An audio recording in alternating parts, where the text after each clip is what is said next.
어민숙 범죄는 다른 형태의 연쇄살인이 일어났기 때문에 굉장히 충격적이었던 사건이죠. 지금 가족들이 다 다치시거나 이러셨는데 심정이 어떠세요? 말하기 싫다고요. 만점이죠. 씨 같은 경우에 굉장한 거죠. 그러니까 희귀한 케이스죠. 2005년 봄이 시작될 무렵 제보할 것이 있다면서 20대 남성이 경찰서로 찾아옵니다. 그리고 믿을 수 없는 이야기를 털어놓습니다. 누나의 주변에 있으면 자꾸 다치거나 죽어요. 제보자가 이야기한 누나는 얼마 전 강남의 화상전문병원에 방화를 저지른 혐의로 조사 중인 사람이었습니다. 왜 불을 질렀냐는 질문에 이런 대답을 했었습니다. 타오르는 불꽃 속에서 죽은 딸의 모습이 보여요. 약 5년 동안 이 여자의 주변에서 10여 명에 달하는 사람들이 죽거나 실명을 했습니다. 딸과 아들 2명의 남편과 신세지던 지인의 남편까지 5명이 사망했고 어머니, 오빠, 동생, 지인들까지 실명되거나 화상을 입어 크게 다쳤습니다. 주위에서 사건 사고와 불행이 끊이지 않는 여자. 전문가들에 따르면 사이코패스 검사를 했다면 만점이 나왔을 것이라는 이 사람의 정체는 대한민국 최악의 사이코패스 연쇄살인마 엄혜인으로 알려진 그 여자 어민숙입니다. 김영사. 김용사님 안녕하세요. 오늘은 국내 최악의 여성 연쇄 살인마로 꼽히는 엄여인 어민숙의 사건을 다뤄보는 거죠. 사실 어민숙은 연쇄 살인마인데도 아주 오랫동안 이름도 얼굴도 공개가 안 됐었잖아요. 네, 여러 가지 이유로 어민숙 범행 당시인 2005년엔 신상 공개가 되지 않았었는데 사건의 중차대함과 혹시라도 가석방이 될 경우의 위험성을 고려해 2024년 한 언론에서 얼굴을 공개했습니다. 그 누구보다 잔인한 살인마라서 직접 피해를 당한 어머니조차 다른 사회로 나오면 안 된다 라고 할 정도의 인물이기 때문에 이런 공개도 의미가 있는 거죠. 어민숙의 범행은 크게 2가지 형태로 나누어 볼 수 있잖아요.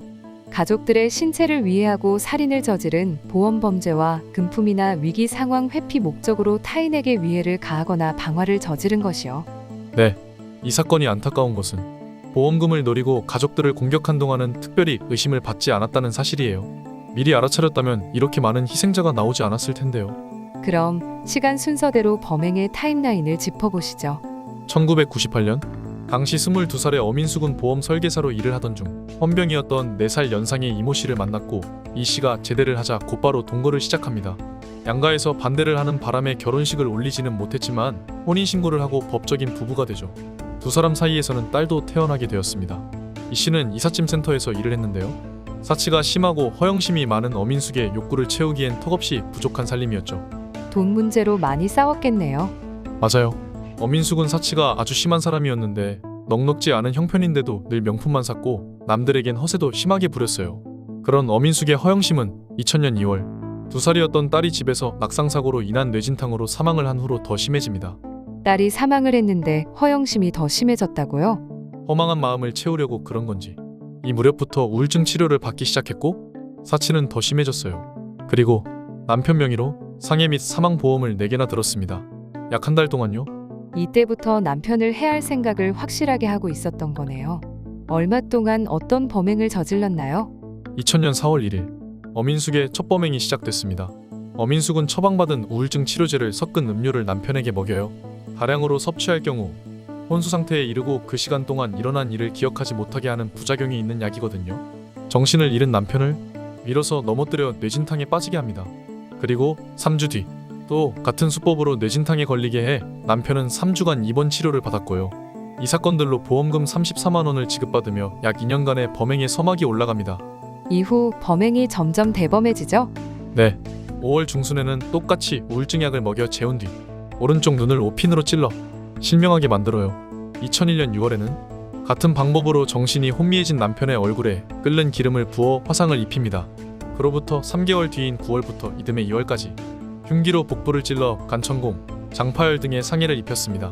끝이 없는 공격에 남편은 결국 온몸에 염증이 생기는 사지봉화지겸과 근육이 괴사하는 횡문근육해증 등으로 치료를 받던 도중 사망하게 됩니다. 몸을 완전히 난도질할 수 있을 만큼 하고 결국엔 사망에 이르게 한 거군요. 보험금을 받을 수 있을 만큼 받은 거잖아요. 어민숙이 사이코패스라고 하는 이유가 이런 데 있는 거죠. 맞습니다. 자기가 취할 수 있는 이익을 다 취한 뒤 죽음에 이르게 하는 수법이 너무나 잔인하죠. 이 과정에서 피해자가 겪을 고통은 안중에도 없는 거예요. 그저 범행으로 돈을 얼마나 받을 수 있을지가 중요한 거죠. 첫 번째 남편을 통해서 보험금을 얼마나 지급받았나요? 어민숙은 이 씨를 통해서 2년간 총 58회에 걸쳐 2억 8천만 원의 보험금을 수령합니다. 그런데 아무도 의심하는 사람이 없었을까요? 일단 이 씨도 우울증 치료를 받은 이력이 있었다고 해요. 이 씨 역시 딸을 잃은 아버지니까 정신적으로 힘들었을 거라는 게 어느 정도 받아들여졌겠죠. 본인은 기억이 잘 안 난다고 하고 아내는 휘청거리다 넘어졌다고 하거나 이 씨가 스스로 자해를 했다고 진술을 하니까 그렇게 생각을 했나 봐요. 더군다나 평소에는 어민숙이 그렇게 남편을 살뜰하게 챙겼어요. 세상에서 가장 다정하고 지고지순한 아내인 척 행동을 한 거예요. 어민숙의 외모나 말투도 한몫했겠죠? 그렇죠. 그래서 사람을 외모로 판단하면 안 되는 건데 어민숙은 상당히 곱상한 외모를 갖고 있었습니다. 말투도 나긋나긋하고요. 그러니까 사람들은 그렇게 험한 범죄를 저지를 인물로 생각도 못한 거예요. 그런 외모를 이용해서 두 번째 남편도 만났겠네요. 네, 어민숙은 이 씨 사망 후 두 번째 남편이 되는 임 씨를 나이트클럽에서 만납니다. 이 씨의 장례를 치른 지 일주일 정도 됐을 때였습니다. 일주일 만이라면 어민숙에게 임 씨는 오직 돈을 목적으로 한 목표물이었다는 거네요. 두 사람은 만나고 얼마 되지 않아 동거를 시작해요. 가족들의 반대는 없었어요? 어민숙은 임 씨와 임 씨 지인들에게 신뢰감을 얻으려고 자신을 철저하게 포장합니다. 우선 자기는 서울의 한 여대 유아교육과를 졸업한 뒤 강남의 사립유치원에서 교사를 하고 있다고 했고요. 오빠는 육사 출신이고 동생은 미국에서 유학 중인데 어머니가 미국에서 동생 뒷바라지를 하고 계신다고 하죠. 건축업을 크게 하시던 아버지는 돌아가셨는데 자기 앞으로 유산을 10억 정도 남겨놓았다고 하고요. 그리곤 임 씨에게 덜컥 3천만 원 상당의 SUV를 사주기도 합니다. 다 거짓말이잖아요. 온갖 거짓말과 곱상한 외모로 신뢰감을 얻고 호감을 산 거군요. 차 사준 돈은 이 씨 보험금일 거고요. 임 씨 가족들과 상견례를 하자고 만나기도 했는데 미국에서 들어온다던 가족들이 갑자기 일이 생겨서 못 들어왔다면서 혼자 나왔대요. 근데 워낙 말도 사근사근하게 잘하고 임 씨한테도 잘하는 것 같으니까 가족들도 이상하게 생각하지 못하고 좋게 봤던 거죠. 동거를 시작한 뒤 또 같은 범행을 저지른 거죠? 맞아요. 어민숙은 2002년 11월 임 씨에게 우울증 약을 탄 음료를 먹인 뒤 임 씨의 정신이 혼미해지자 넘어뜨립니다. 이 사고로 임 씨는 꼬리뼈가 골절됩니다. 입원한 임 씨를 어민숙이 얼마나 지극정성으로 돌봤는지 가족들이 미안해할 정도였어요. 그리고 임 씨가 입원한 지 며칠 안 됐을 때 어민숙은 모두가 놀랄만한 일을 합니다. 병상에 누워있는 임 씨와 혼인신고를 한 거예요. 혼인신고를 해야 자기가 보험금을 수령할 수 있으니까 한 거네요. 못 움직이게 만들어 놓고 자기 혼자 가서 했나 보군요. 그렇게 혼인신고를 하고 한 달쯤 되었을 때 어민숙은 임 씨의 오른쪽 눈을 뾰족한 걸로 찔러 오른쪽 눈을 실명시킵니다. 임 씨는 이후에 수시로 크고 작은 화상을 입어 계속해서 병원 신세를 지게 됩니다. 가족들이 너무 이상하게 생각했을 것 같은데요. 근데 어민숙은 의심을 피하기 위해 그런 건지 참 대단한 일을 벌여요. 병원 신세를 지고 있는 남편에게 관계를 갖자고 강요를 해서 임신을 했거든요. 가족들에게 임 씨를 이렇게나 사랑한다는 걸 어필하고 싶었나 보네요. 그렇게 눈을 가려놓고 범행을 계속 저지른 거고요. 네, 결국 2003년 2월 임 씨는 어민숙과 만난 지 1년도 되지 않아 봉화지경으로 사망하고 맙니다. 근데 임 씨가 사망하자 어민숙의 태도가 완전히 달라집니다. 너무나 쌀쌀맞은 태도로 돌변한 어민숙은 상복을 입지 않겠다는 거예요. 게다가 임 씨의 사망 과정이 석연치 않다 보니 가족들은 부검을 하길 원했거든요. 근데 어민숙이 길을 쓰고 반대를 해요. 이제 임 씨는 필요 없는 존재라는 건가요? 그런 행동을 하는 순간 너무나 의심스러웠을 것 같은데요. 어민숙은 이 의심을 잠재우고자 엄청난 카드를 내밉니다. 바로 망자를 위해서 영혼 결혼식을 하겠다고 한 거예요. 그래야 저 세상에 가서 잘 살 수 있다면서요. 실제로 영혼 결혼식을 합니다. 가족들은 어민숙의 마음씀에 감동해서 이제 임 씨는 잊고 임신한 아이도 지우고 새 출발을 하라고 이야기해요. 근데 어민숙은 아니다. 내가 너무나 사랑하는 임 씨의 아이를 꼭 낳고 싶다라고 하면서 출산을 하겠다고 하죠. 약간 석연치 않은 구석이 있지만 그렇게 말해준다면 정말 너무 고마워서 감동할 것 같아요. 임 씨 가족들도 태어날 아이와 어민숙을 위해 임 씨 어머니가 수령한 임 씨의 사망보험금까지 모두 어민숙에게 주며 고마움을 표합니다. 이미 어민숙이 임 씨의 상해보험금과 사망보험금을 3,900만 원 정도 챙긴 뒤였죠. 보험금 정리가 끝난 뒤로 어민숙은 임 씨 가족과 완전히 연락을 끊습니다. 그리고 더 가까운 다음 타깃에게 접근합니다. 친정 식구들에게 마술을 뻗치기 시작한 거죠? 임 씨 사망 후 어민숙은 친정에 들어가서 살기 시작합니다. 그리고 2003년 7월 말 자신의 친어머니에게 몸에 좋은 거라고 속이고 우울증 약이 섞인 석류 주스를 먹여 정신을 잃게 한 뒤 5cc짜리 주사기로 오른쪽 눈을 찔러 실명에 이르게 합니다. 어떻게 어머니한테 그럴 수 있는지 참 끔찍하네요. 게다가 그때쯤이면 아들을 출산했을 무렵일 텐데. 어민숙에게 혈연은 나에게 보험금을 줄 수 있는 존재 외에는 아무것도 아니었던 듯 싶어요. 11월 초 친오빠에게 술 한잔 하자고 해 우울증 약을 섞은 술을 먹인 뒤 양쪽 눈에 염산을 부어 양쪽 눈을 실명시킵니다. 그런데 그것도 부족했는지 입원 중이던 오빠의 수액줄에 기관지 확장제를 넣어 죽이려다 미수에 그쳐요. 이젠 동생에게 손을 뻗칠 차례인 것 같아서 듣기 무섭네요. 어민숙은 2005년 1월 가족들과 함께 살던 남양주의 아파트를 자기 멋대로 팔았어요. 가족들에겐 서울에 집을 구해놨으니 이사가야 된다고 얘기를 하고요. 당연히 집은 안 구했겠죠? 네, 이사 전날 어민숙은 눈에 좋은 거라고 거짓말을 해 우울증 약을 탄 석류 주스를 오빠와 남동생에게 먹입니다. 그리고 그날 새벽에 이불 더미에 불을 질러요. 이 사고로 자고 있던 오빠와 남동생이 화상을 입습니다. 나중에 남동생이 말하길 누나가 주는 석류 주스가 미심쩍어 안 마시겠다고 거부를 했는데 엄청나게 역정을 내더래요. 그래서 약을 탔으면 다 가라앉겠지란 마음으로 기다리면서 아주 천천히 마신 뒤 화장실에 가서 뱉어냈다고 합니다. 그래서 깨어날 수 있었나 보네요. 그 유전인자가 잘못돼서 그 집안에 또 그렇게 생각했지 또. 그 엄마도 근데 어쨌든 보면은 잠을 며칠씩 자더라고. 그리고 오빠도 그렇고 12월 달에 또 갑자기 동생이 또 한 며칠씩 못 일어나더라고. 왜 이상하네. 왜 또 멀쩡하던 동생이 저렇게 아파가지고 못 일어나고 그러지. 그러니까 아줌마 그런 거 신경 쓰지 마세요 하더라고. 가족들을 통해서도 보험금을 아주 많이 탔죠? 네, 총 2억 6,600만 원 정도의 보험금을 수령했어요. 가족들의 신분증과 통장, 도장을 자기가 가지고 어렵지 않게 받았다고 합니다. 집에 불을 지른 뒤 또 다른 타깃을 찾아 떠난 거고요. 그렇습니다. 어민숙은 집에 불이 나서 오갈 곳이 없다면서 자기 집 가사도우미로 일했던 강 씨를 찾아갑니다. 아들하고 자기를 머물게 해주면 나갈 때 그동안 지급하지 못한 임금까지 싹 챙겨주겠다면서요. 어린 아들을 데리고 그렇게 찾아오면 딱해서 거절하기도 어려울 것 같아요. 어민숙은 한 달 정도 머물기로 하고 강 씨의 집에서 지냈는데요. 2005년 2월 설을 열흘 정도 앞뒀을 때 강 씨가 친척들이 집에 올 거니까 이제 나가달라고 부탁을 해요. 약속한 시간도 됐고요. 그 얘기를 들은 어민숙은 앙심을 품고 집에 불을 지릅니다. 이 화재로 강 씨의 남편은 사망을 하고 강 씨와 그녀의 자녀는 화상을 입어요. 완전히 남이니까 불을 질러봤자 어민숙한테 도움이 되는 일은 없잖아요. 맞아요. 보험금하고는 상관없는 일이죠. 순전히 화를 주체하지 못하고 벌인 일인 거예요. 아마 집을 나가 달라고 하는 강 씨에게 내가 감히 나한테 란 생각을 했을 거예요. 식구들만 다치고 다 여기도 쬐끔했었어요. 그리고 강 씨와 같은 병원에 입원했던 어민숙과 아들이 퇴원하기 전날 화상 전문 병원에 불을 지릅니다. 화상으로 치료받는 사람들이 찾는 병원에 불을 지른다는 게 얼마나 소름 끼치는지 모르겠어요. 근데 집이 아니니까 꼬리가 잡혔겠네요. 네, 불길은 금방 잡혔는데 누군가 휘발유를 뿌린 흔적이 발견된 거죠. 이때 어민숙이 휘발유를 뿌리는 장면과 그 전에 휘발유를 구입하는 장면 등이 CCTV에 잡혀서 체포됩니다.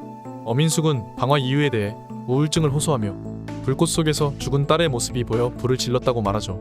그 사이 어민숙의 동생이 경찰서를 찾아 누나 주위의 사람들은 모두 죽거나 다친다는 말을 전한 거고요. 그때부터 구체적인 수사가 시작됐겠군요. 동생의 말은 모두 사실로 드러났는데 이렇다 할 물증은 찾지 못했습니다. 그 와중에 어민숙은 불치병을 앓는 아들과 실명한 어머니를 돌봐야 한다는 핑계를 대며 구속적 부심을 신청했고 어민숙은 불구속 상태로 조사를 받게 됩니다.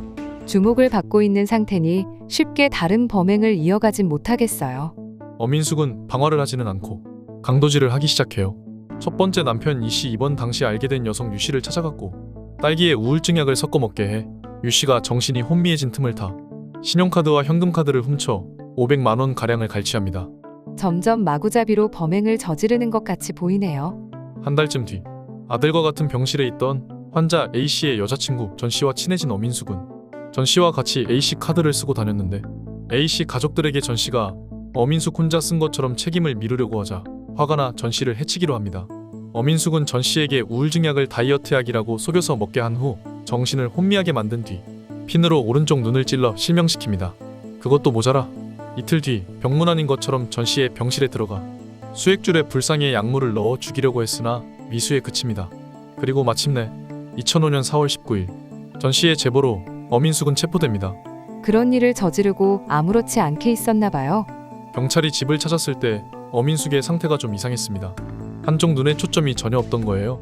알고 보니 상황에서 벗어나기 위해 주사기에 탈취제를 넣어 직접 자기 눈에 주입을 한 상태였습니다. 정말 비겁한 여자네요. 체포된 후에는 어떻게 됐나요? 어민숙은 조사를 받는 내내 이상 증세를 보여요. 온몸을 부들부들 떨다가 오줌을 싸기도 하고 거품을 물고 쓰러지기도 하고요. 긴장해서 몸에 이상이 온 거예요. 그래서 검사를 진행한 결과 진단명은 꾀병이었습니다. 끝까지 상황을 모면할 방법만 궁리한 거예요. 어민숙은 대부분의 사실을 인정합니다. 어민숙은 범행 이유를 뭐라고 하던가요? 돈이 필요했고 약을 샀었어야 됐어요. 무슨 약이요? 마약이요. 마약 때문에 범행을 저질렀다고요? 어민숙은 딸이 죽은 뒤 힘들어서 마약에 손을 댔는데 중독되는 바람에 마약을 살 돈을 구하려고 범행을 저질렀다고 말하는데요. 검사 결과 어민숙에게서는 마약 관련 정황이 하나도 나오지 않았습니다. 그렇다면 어민숙은 왜 그렇게 돈이 필요했던 걸까요? 앞서도 말씀드렸지만 어민숙은 아주 사치스러운 사람이었어요. 고등학교 때도 친구 돈에 손을 대 강제 전학을 당한 적이 있었고요. 주변 사람들의 증언에 따르면 머리부터 발끝까지 늘 치장을 하고 다녔어요. 그래서 체포 당시엔 갖고 있는 돈도 얼마 없었답니다. 갈취한 보험금만 해도 6억이잖아요. 2005년에 6억이면 강남 지역 아파트값 정도 되는데 굉장한 금액인데요. 그렇죠. 근데 판결문을 보시면 보험금 대부분은 사적인 용도로 다 썼고요. 어민숙을 조사한 경찰에 따르면 당시 남양주에 거주하고 있던 어민숙이 죽 한 그릇을 먹겠다고 여의도까지 모범 택시를 타고 가서 포장해 오고 했답니다. 보여주는 거나 과시하는 게 무엇보다 중요한 사람이었던 거죠. 허영심을 채우기 위해 대체 몇 명이 희생된 건지 씁쓸하네요. 방화를 저지른 건 회피 목적 때문이었다고 볼 수 있을까요? 그렇게 볼 수 있습니다. 불을 지른 날을 보면 친정집을 마음대로 팔고 이사를 해야 하는 전날 처음 방화를 했고요. 가사도우미 강 씨의 집에서 나오기로 한 전날 또 불을 질렀죠. 그리고 퇴원을 해야 해서 병원비를 내기 전날 병원에 불을 질렀죠. 다분히 의도성이 있어 보입니다. 결정적인 순간에 책임을 회피하려 하는 사람들이 보이는 행동이죠. 어민숙은 어떤 판결을 받았나요? 어민숙은 2006년 12월 10가지 항목 24가지 행위에 대한 유죄를 인정받아 무기징역을 선고받습니다. 김영사님, 궁금한 게 어민숙의 두 자녀도 모두 죽었잖아요. 아들은 언제 사망했어요? 전 씨를 해치기 이틀 전 알 수 없는 이유로 사망을 했는데요. 이날은 아들의 퇴원 예정일 전날이었습니다. 담당 의사에 따르면 사망할 이유가 전혀 없는데 갑자기 죽었다고 합니다. 어민숙은 이 사실에 격분을 하며 병원비를 단 한 푼도 내지 않았습니다. 혹시 자녀들도 어민숙이 해친 거예요? 처음에는 어민숙이 자신이 저지른 짓이라고 자백을 했거든요. 그런데 재판 과정에서 이를 번복합니다. 진실은 어민숙만 알고 있겠죠. 그런데 어민숙은 주로 피해자들의 눈을 공격해 실명을 시키고 방화를 했잖아요. 아무래도 보험 쪽으로 잘 아는 사람이니까 보상을 많이 받을 수 있는 쪽을 노리고 범행을 한 거겠죠? 그렇습니다. 어민숙은 고등학교 졸업 후 8개월 정도 보험 모집인 일을 했어요. 어느 부분을 어떻게 청구해야 많은 보험금을 받을 수 있을지 누구보다 잘 알았겠죠. 실명을 할 경우엔 사망 다음으로 보험금을 많이 받을 수 있습니다. 그 다음은 화상이고요. 한 사람의 몸으로 받을 수 있는 돈을 다 받고 죽음에 이르게 해 사망 보험금까지 받아낸 거군요. 게다가 당시에는 보험사 간의 협력이 되지 않았기 때문에 다른 보험사에서 어떻게 보험금을 지급받았는지 알 방법이 없었을 거고요. 네, 지금은 있을 수도 없는 일이죠. 근황은 어떤가요? 청주여자교도소에 수감 중이죠? 정신은 당연히 못 차렸을 것 같아요. 참 어이없는 게 아직도 사치스러운 성격을 못 버렸다는 거예요. 한 번은 담당 형사에게 이것저것 물건을 보내달라고 해서 형사님이 보내줬대요. 그랬더니 자기는 그런 물건 안 쓴다면서 물건 하나하나에 대한 브랜드를 정해주더랍니다. 자기가 뭐라고 생각하는 거예요, 대체? 더 어처구니 없는 건 자기 손으로 눈을 멀게 만든 오빠에게도 연락을 해서 이런저런 물건을 보내달라고 한대요. 감옥에서 필요한 물건이 뭐 그렇게 많아요? 또 들리는 바에 의하면 여전히 허세를 부리고 말도 안 되는 자랑을 엄청 하는 통에 허언증이 심하다고 수감자들 사이에서 뻥쟁이로 통한다네요. 나이 어린 수감자들이랑 싸우기도 하고요. 다른 것에 욕심을 못 부리니까 식탐을 부린다는 얘기도 있습니다. 피해자 유족들이 어민숙이 언젠가 석방될지도 모른다는 공포에 떨고 계신다는 인터뷰를 본 적이 있는데 절대 그런 일이 벌어지지 않길 바랍니다. 걔한테 그 당한 트라우마가요 굉장히 큽니다. 저희한테. 방송에 나가서 이렇게 하면 나중에 어민숙이가 나와서 해코지 할지도 모르는데 걔 보면 내가 먼저 죽인다고 그러지. 저는 지금도 그 여자 그 옛날 전화번호가 저한테 있어요. 계속. 지우질 못하겠는 거야. 나오면 다시 쓸 거다. 이 생각이 자꾸 들어서 이 번호를 지우질 못하겠더라고요. 오늘도 끝까지 함께 해주셔서 감사합니다. 김영사 팀은 세계의 범죄 사건에 대해 끝까지 파헤치겠습니다.